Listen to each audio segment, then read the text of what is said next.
Selamat pagi Indonesia. Anda menyaksikan seputar Bali terkini pukul 9 WITA bersama saya Agus Jagatraya.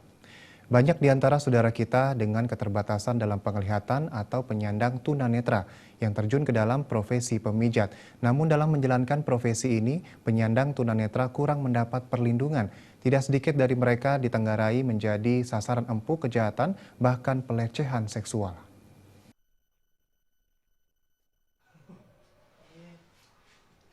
Tarif berapa, Pak?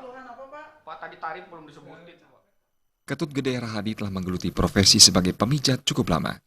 Ia tahu persis bagaimana suka duka menjalani profesi sebagai pemijat tunanetra. Impian mendapat rupiah demi rupiah selalu menjadi motivasi Ketut Gede Rahadi. Tetap setia menjalani profesinya sebagai terapi pijat tunanetra. Menurutnya, di balik rupiah yang diperoleh, terselip duka yang selalu mengganggu pikirannya. Selain tindak kejahatan, pelecehan seksual menjadi ancaman terhadap pemijat ketika melakukan profesinya. Mengelak, mengarahkan tangannya, dan sembari saya menanyakan, Bapak, saya di sini hanya bisa melayani masas.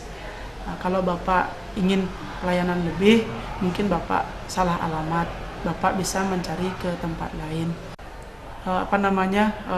Kita juga tidak mau bahwa tunanetra ini dianggap seperti dipandang sebelah mata, artinya bisa diperlakukan seenaknya saja.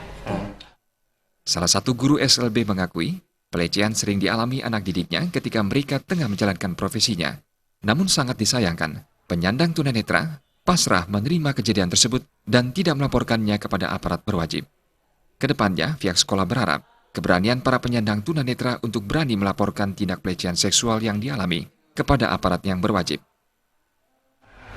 Anak-anak kami ini ataupun mantan siswa kami ini harus berani mengungkapkan bahwa kalau memang terjadi pelecehan oleh pihak customer, itu harus berani menyampaikan kepada pihak yang berwajib misalnya.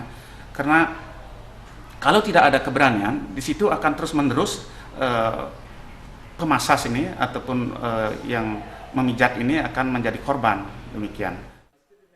Terlepas dari kondisi fisiknya, penyandang tunanetra pantas dihormati dan diberlakukan sesuai dengan norma kemanusiaan. Jangan pernah menganggap kaum tunanetra sebagai kaum yang lemah, sehingga dapat dijadikan sasaran kejahatan dan pelecehan seksual.